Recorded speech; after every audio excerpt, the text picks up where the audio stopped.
few minutes here to pick up my mom. I'm using her car.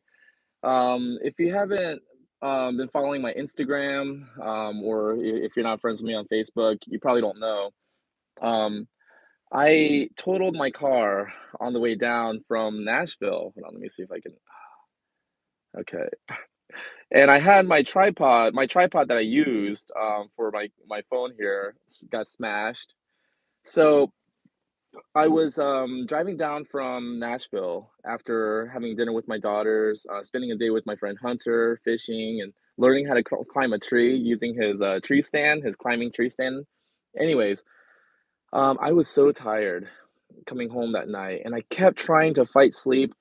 And I even pulled over a few times to try to sleep, but I just couldn't get comfortable enough to actually fall asleep in my car, my old Corolla, which is gone now. But yeah, so like the crazy thing is, I feel like I still have like PTSD because whenever I see a car parked on this shoulder now, driving by the highway. This morning my mom was driving, because I don't have a car, I'm dropping her off at her work here, and because my all my clients are down here in this area anyways, and so I dropped her off this morning. Well, she drove here, and then we switched, and I took her car to my appointment. Um, but anyways, yeah, this morning even I felt my body like tense up. I feel a little like, when I saw a car because even though I was asleep for it, because I fell asleep behind the wheel, I kind of woke up, and I saw something, bam, and then I just this huge, loud crashing noise, and all of a sudden I'm being spun around in the air. The car that I hit, the SUV, thank God it was empty, because if it was not empty, I probably would be in jail right now for involuntary manslaughter because I'm pretty sure they would have died. I hit that SUV so hard. Um, but anyways, it's just crazy.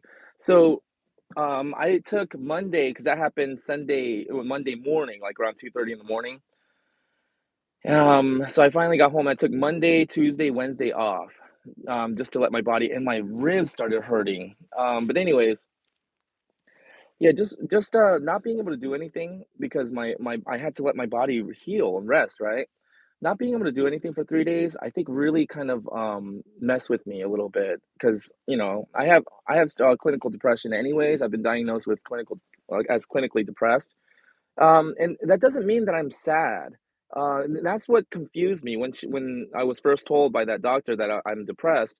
I was like, but I'm not sad all the time. Like I just, you know, and it's not the best way I can explain it is feeling depressed feels like blah.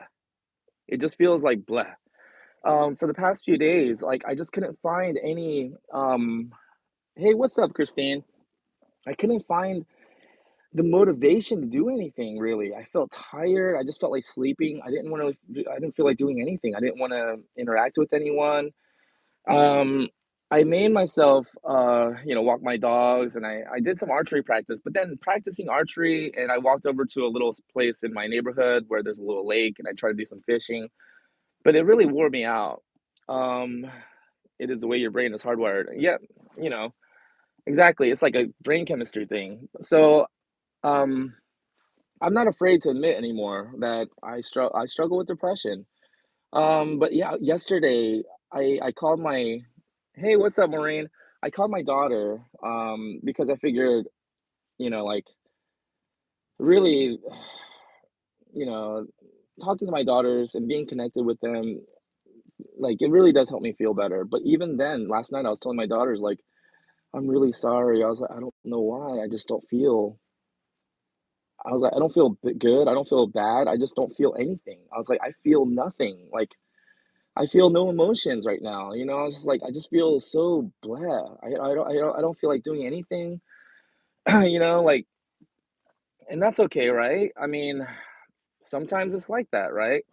I'm getting really tired of a lot of this self-help, you know, this positive thinking, stuff out there. Reaching out is so important. Yeah, yeah. I mean, I don't even know what I was expecting. I was just like, I just need to call somebody, talk to somebody. So I called my daughters and talked to her, and yeah, and I was telling my daughter even like, I don't want you to worry though. I was like, you know, I don't think that I don't think that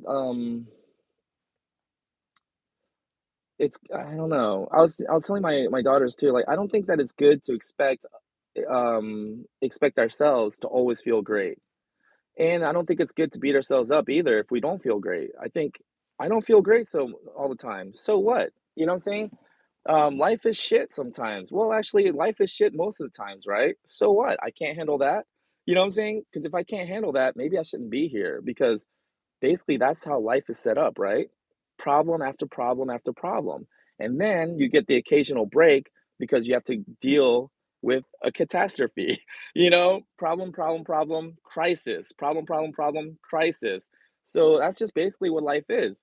So what? Like, why do I feel that it should be easier for me when other people have to go through so much as well? Nobody escapes this life without a few scars. Nobody escapes this life without having to eat shit sometimes. You know what I'm saying? And I think that sometimes it's better just to accept it. Like for example, today the dog that I groomed, you know, it was actually really good. He was really good today. But before in the past, he would bark at me. One time he bit me. Another time he ran away from me, and I had to chase him around the neighborhood. That was crazy. I actually almost wanted to give up grooming. I almost quit that day. Um, but yeah, today I knew it was gonna be hard because he's usually matted. Doodles usually are, especially this time of year. And I knew I was gonna be, going into a lot of hard work. And I was telling my daughters, I think that that's my secret. It's not that I'm more talented than anyone else. It's not that I'm more skilled than any other groomer in town. The reason why I'm in demand and I literally can't go out of business now. I literally can't anymore. Unless I did something really bad, unless I killed somebody, unless I murder somebody, I don't think that my clients will let me go. So I was telling my daughters, I don't think it's because I'm more talented, more skilled, better looking. It's not even because I have a better personality. I don't. I told my daughters, I think what it is, what makes me valuable and what makes me so hard to replace is that I go into it knowing I'm going to eat shit. And I just say, okay, I'm going to eat shit today. It's fine. I can't handle that, you know? And because I'm willing to eat shit for 5 hours straight with no breaks and, I'm tired and everything, but the work, the quality, it's just not you can't compare it. That's why when I fire my clients, and here's the thing, I am willing to put up with a lot of shit. I think I've proven that, you know, past 10 years I've had this YouTube channel. I'm willing to eat a lot of shit. And I'm willing to take a lot of shit. But here's when I actually draw the line and I fire my clients is when with the side of humble pie. Yeah, exactly. Um put some mustard on mine. Anyways, where was I going? Oh yeah. So when I fire my clients, it's usually because I feel like they no longer appreciate what I'm doing. They get used to it. They get comfortable and they start to expect it and they start to not appreciate what exactly it is I'm offering them. I'm offering them one of a service. There's no other groomer here in Atlanta. Trust me, I've looked. And that's when I really went on the firing spree because I wasn't sure at first. I was like, oh, because I mean, surely they can find another groomer that can replace me easily. So I better be careful, right? No, once I realized how difficult it is to find a groomer that will actually spend 2, 3 hours sweating and your hands cramp up to detangle and comb out all that shit that's built up in those dogs' coat for weeks, because for weeks nobody really goes in there and does a deep combing out, right? So I'm the one. I can't find a groomer that's willing to do 2, 3 hours of sweating like that, then wash the dog and dry them, fluff them out, and then do the haircut. 5, 6 hours minimum, and you're sweating the whole time. Once I realized, oh, that's my competitive edge.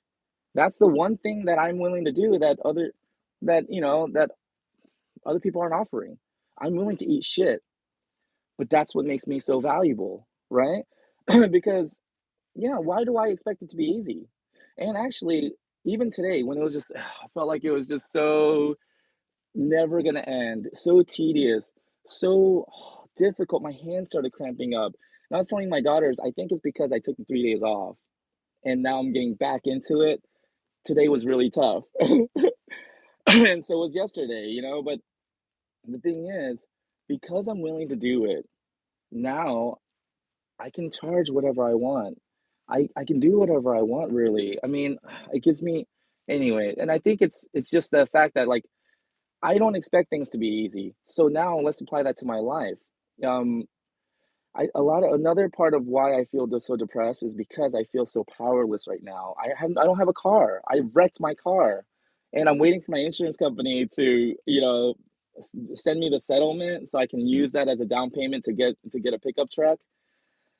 So for the past few days, even though I was home resting, like I felt powerless and I'm broke, like I'm okay now because I worked and so I'm all right now. I have a little bit of money, but like not being able to go just like you know if I was balling, I could just get an Uber and go out shopping and do all kinds of stuff, right?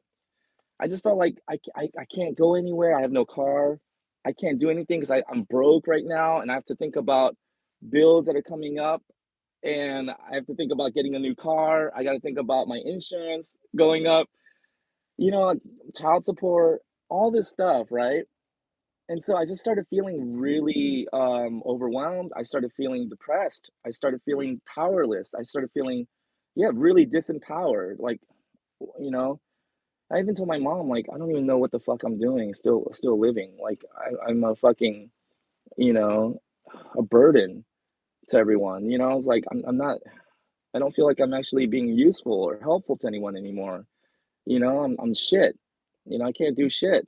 I'm fucked. you know? And my mom was like, "You've just been in an accident." She was like, "When I see the picture of your car," she was like, "I still feel so scared." She was like, "I can't believe that you're all right." And she was telling me, like, reminding me this morning how much I have to be grateful for. She was like, "I don't even have a cracked rib. I don't have any fractured bones, nothing." And I really should the lady driving the ambulance, when she told me she just can't believe that I'm walking around, that I'm okay. She said, "We work a lot of accidents that look like this, and nobody ever walks away from them." And she was like, I really think it's the fact that you were asleep that saved your life." And I was like, "It's the fact that I was asleep that caused the accident," But she was saying that maybe because I was asleep and just completely loose, like a drunk person. Maybe that's why. Um, and I remember when she finally got me in the ambulance because I kept telling her, "No, I'm just gonna, call my mom, and have her pick me up." She was like, "I really think you need to go to the hospital." She was like, that car." She was like, "You seem fine now, but you're gonna." She was like, "We have to do X-rays, something." So I sat in the ambulance, and she goes, "Do you know what day it is?" And I was like, "I don't know, my lucky day, I guess." And she goes, "No, what day is it? Do you know?" And I was like, "Oh, it's Monday, Monday morning." And she was like, "What is your name?" And so I told her my name. She was like, "Where do you live?" I was like, "Swanee." She was like, "This is incredible. You're fine." And I was like, "I know, I'm fine. I'm good, Anyways, where was I going with that? But yeah, like my mom's right. I really do have a lot to be grateful for. And I was just in a funk because the past few days I just felt useless. I felt like I wasn't able to, be helpful the way I want, to be a good son, to be a good father, to be a good husband, ex-husband. Um, I just I feel like if I'm not being useful and helpful to the people around me, then what the hell am I doing here? You know? The fuck am I doing just taking up space if I'm not actually gonna use my time here to be useful and helpful to others? Might as well just check the fuck out. That's what I was thinking. But I was like, you know what? And I texted my ex even. I told her like, I'm so sorry. It's her birthday. I can't send the child support payment right now. And I was like, I feel like such a fucking loser, such a deadbeat dad. And but my ex-wife, she texted me back. She was like, "Take care of yourself first, so you can take care of others." I told her, "Thank you so much for understanding." But yeah, I mean, Hold on, let me go through some of these comments here. Exactly. No job is easy. Exactly. And I think that the people who excel at their jobs are the ones who accept that. Instead of wishing their job was easier, instead of wishing that it wasn't so hard or difficult, just accepting the fact that, yeah, my job is difficult, which is why I'm valuable because I do something difficult every day to help others, right? Um, those are the people who excel at their jobs, I think. The people who don't they don't want it to be easy or they don't wish it to be easier. They just accept the shit that they got to deal with and they deal with it. Thomas Hamilton, and that was Tina Thompson. Thomas Hamilton says, you need potassium. Yeah, oh my God, I'm cramping. Thomas says, never leave your tools in the truck when you get it. I repeat, never leave your tools in the truck. Okay. June, what if you're indestructible? I mean, that's the thing. My mom even reminded me that when I was 2 years old, 2 or 3 years old, I fell out of a window in New York City, in Brooklyn. Fell out of the window onto the concrete street. Um, and I didn't even have a single broken bone. And I was what 2, 3 years old. I was an infant. Fell out of the third third floor window in Brooklyn, New York, in the city, and I was okay. Um, isn't that crazy? Maybe I am indestructible. Tina says, that scares mothers. You're strong. Think about all the times in life it felt like the end. You made it through and you will. Thank you, Tina. Christine says, that was a major accident, June. You are allowed to have all these emotions. Yeah, I'm still processing it. And I'm also even thinking, like, because my mom was like, you really need to thank God. You really need to be grateful to God and realize, she was like, if you deny God after this, she was like, you're just a completely stubborn person. She was like, you can't deny God anymore. And she was like, you need to really be thankful to God. And I was like, what do you, I mean, yeah, I'm thankful, I'm grateful. She was like, no, you really need to give your life to God. I was like, what do you want me to do? I was like, what am I supposed to do? Like, I was like, I didn't ask for this. Like, I would have been okay if I died. Like, actually, I take that back. Talking to my daughters and walking my dogs, seeing how much my dogs need me. I'm glad I didn't die. But yeah, I was just like, what do you want me to do? Like, I'm grateful. Shit, I'm grateful to be alive. I just, you know. And also, yeah, I told myself that too. It's like, you know what? I have a lot of shit to deal with right now, but I guess it's better than being dead. Dealing with this shit. Um, Thomas Hamilton says, I'm good. Best sleep ever. Nice. Thomas says, what if all the spirits of the dogs you've helped over the years saved you? Wow, that's a thought. Tina says, and you can totally do those things. They need you. Your family needs you. You feel like a mess, but if you want to change, you can. Yes. And it's up to me to change, right? That's the thing. I really think that the cure to depression is action.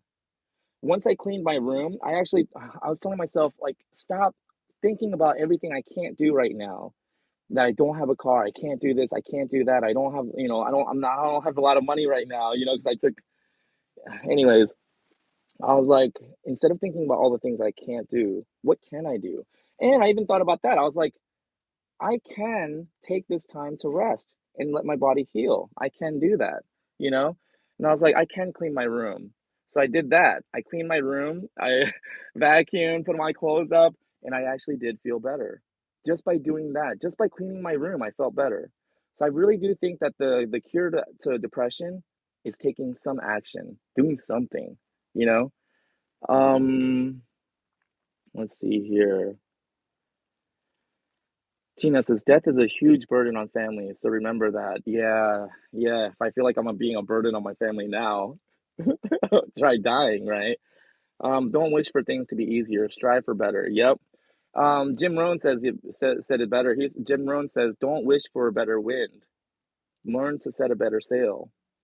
And that way it doesn't matter which way the wind blows. Um, Quagmire says, June is the reincarnation of Genghis Khan. Yeah, right. I mean, I come from a long line of Mongolian warriors. If you see my body type, holy cow, man, strong as an ox. Tina says, I appreciate you being so honest about everything. I've had horrible depressive thoughts like that as well. Yeah, Tina, right? And that's okay, right? That's what I told myself. I was like, man, my life is kind of shit right now, and I made a big mess. And I was like, that's okay. I can't handle that. Shoot, I can handle that, you know? Um, Christine, when I looked at those pictures, the first thing I said was, thank God June is okay. Wow, Christine, thank you so much. Lee says, that's great, but clinical depression doesn't really work that way. Yeah, I don't know. I don't know. The thing is, if I had health insurance, I think I would love to go see a counselor, get some, prescription medication for anxiety and depression. But actually, now that I think about it, I'm glad I'm in a position where I don't and I can't and I have to figure it out right now on my own because how many other people have to do that? You know? How many other people are kind of in my shoes where they would love to go see a doctor and talk to a therapist and maybe get some medications to help cope with these physical reactions that I have in my body, and emotional reactions. But the fact that I don't have that option, I think is a good thing because it caused me to search for answers and find books that have helped. The Subtle Art of Not Giving a Fuck by Mark Maron, amazing book. Another one that really helped was The Full Catastrophe Living, just accepting the fact that life is the full catastrophe, you know? And it is, if you think about it, life is a catastrophe and you want the full catastrophe. You want, when you go to the symphony, you want the whole orchestra there. You don't want just the high notes, just the pretty notes. You want everything, right? So it really helped. In that book, he said that if you're gonna feel anxiety anyways, if you're feeling anxious anyways, you're feeling it anyways. Might as well really feel it. Might as well lean into it, and don't try to avoid it or resist it or fight it or ignore it. He's saying whenever you ignore it or you try to resist it, it usually gets stronger. So the author of that book, he suggested instead of trying to wish it away or instead of trying to fight the anxiety, just fully embrace it, lean into it. And he's saying almost like an observer to your own body, like a scientist studying your own body, label the sensations that you're feeling. My chest is feeling tight and heavy. That's interesting. It's a little harder to breathe. Okay, and my hands are shaky. All right, and just start labeling it and observing it the way you would if you were a scientist observing your own body. And he's saying when you do that, it just slowly slips away, and it really does. He's saying that anxiety is almost like an unruly child making a bunch of noise trying to get your attention. And as soon as you sit down, you say, okay, what do you need? And you give your full attention to that child, all of a sudden, uh, you know, um, let's see here. Lee says, if all it took for me to get out from under the suicidal depression was get out and take a walk, I'd be running around the block. Yeah, and trust me, I have suicidal thoughts as well. I mean, I was just talking to my mom this morning, saying like, "Why the fuck am I still alive? I'm not helpful to anybody." But that was just because I was feeling like I was just in a funk. Tina says, I was lucky enough to get medication and talk to someone. It only helped me for a little bit. It helped settle the racing thoughts. Christine says, Lee, he's talking about his own feelings, how he is dealing with it. Yeah, and that's the thing is like, I'm not trying to tell anybody like, hey, if you're feeling depressed or suicidal, clean your room. It's that simple. I'm just saying it helped me feel a little better, and I was able to get some sleep last night after I cleaned my room. Um, Let's see here. Tina says, when I started being honest with family and friends about my fears and struggles, it helps. Exactly. Exactly. There's a book called I Don't Want to Talk About It, talking about men's depression. And at the very end of the book, he said something that really hit me hard. It's so profound. He says, depression freezes, acceptance flows. You see what he's saying? The more we try to suppress it, the more we try to ignore it, or the more we try to deny it, it's always there. It freezes. It's always there for you to deal with because it's frozen, right? That's what depression does. It freezes. He's saying when you accept it and you're willing to talk about it with others and you're willing to share your struggles, it flows. It melts and it flows right through you. Wow. Um, Lee says, sorry, I'll leave. No, Lee, Lee, come on. We're friends. Christine says, Lee, no, don't leave. Yeah. Come on. Lee and I actually recorded a few podcasts on my podcast, the Tao of June, about depression and suicidal thoughts and everything like that. Because, Lee, I don't think anybody was trying to make you feel like, you know, your your experience doesn't, is not. I don't think anyone's trying to be dismissive, Lee. I think, they were just saying, this is me just opening up and just sharing, you know, that I get depressed, and this is some of the stuff that I do to deal with it. And it's okay to be depressed sometimes, right? I mean, I think I think Mark Maron is right when he said that the pursuit of a positive experience, wanting everything to be great, wanting everything to be positive and great all the time, it's almost naive, and it's like it is naive. And it's just not how life is set up, you know. We came here on this earth to try to solve problems. And that's actually when we feel the best about ourselves is when we find unique problems that we can solve, right? Why do you think I feel so great when I can groom a dog like today, like Remington, where he came with all these issues and I almost gave up on him, but today, wow, I had a great experience, and being able to solve a problem, a unique problem for someone with your unique set of skills, like that's the juice of life, I think. Let's see here. Robin says, your body suffered a jolt in the accident. Your nerves took a smashing. Give yourself time to heal. Yes. Tina says, it's definitely baby steps. Yeah, like, I don't know. I mean, I've been having some existential thoughts, and like knowing that my life could have ended right there again. That was just another time. I mean, I've had so many times where I just came face to face with death. I mean, from the time when I was 2 years old, I fell out of the third story window. And then I almost got kidnapped at a flea market in New Jersey. Um, what else? In Korea, I almost drowned twice. Once in a rapids, once in the Incheon beach. Got stuck in the muck and I almost drowned. What else? There were several times where I almost ran under a truck because I fell asleep while driving. Yeah, I mean, it's just interesting. I just kind of I feel like, you know, I guess I kind of feel like a burden a little bit. Like, why, like, what am I supposed to do? Am I supposed to do some great thing? I don't know what I can do. I'm just a fuck up, and I'm trying to do my best. I'm trying not to fuck up so much, but I don't know. It's like, so that's why when my mom was like saying, you really need to serve God and live your life for God and stuff, I just kind of felt like a little overwhelmed. I was like, what do you want me to do? I was like, what do you think I'm doing? Like when I'm sharing stuff on YouTube and writing blog articles and sharing stuff on my podcasts and stuff, like when I go out every day and do my very best for my clients, and try to be a witness, I'm like, what do you think it is I'm doing? Like, but I know maybe it's not enough. Maybe what I'm doing is not enough. Maybe I need to do more, but I just don't know what else I can do. And also, I feel so just blah sometimes, just meh. I just feel like I don't feel like doing anything. I don't feel excited. I don't feel happy. I don't feel sad. I don't feel bad. I just feel blah, you know? San Francisco Live says, I come here for your energy. That must be draining in itself. Just coming out of a 2 week long depression where I slept about 18 hours a day.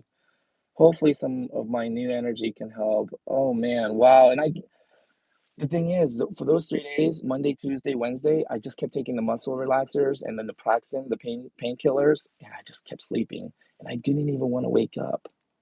And I don't know.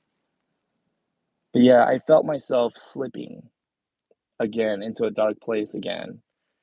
And I just told myself, and my room reflected it. That's the thing. My room was a mess too. My room was a mess. Everything. I mean, it really, my room kind of reflected the way I was feeling inside. And I think that's why when I made myself clean my room last night, I did feel a little better inside, and I was able to sleep, a little better. I didn't have to drink. in order to fall asleep. And I know it's not good to mix painkillers with alcohol, but man, if you haven't tried it, if you haven't tried it at least once, I mean, okay, no, I shouldn't say that. Don't. It's dangerous. Don't do it.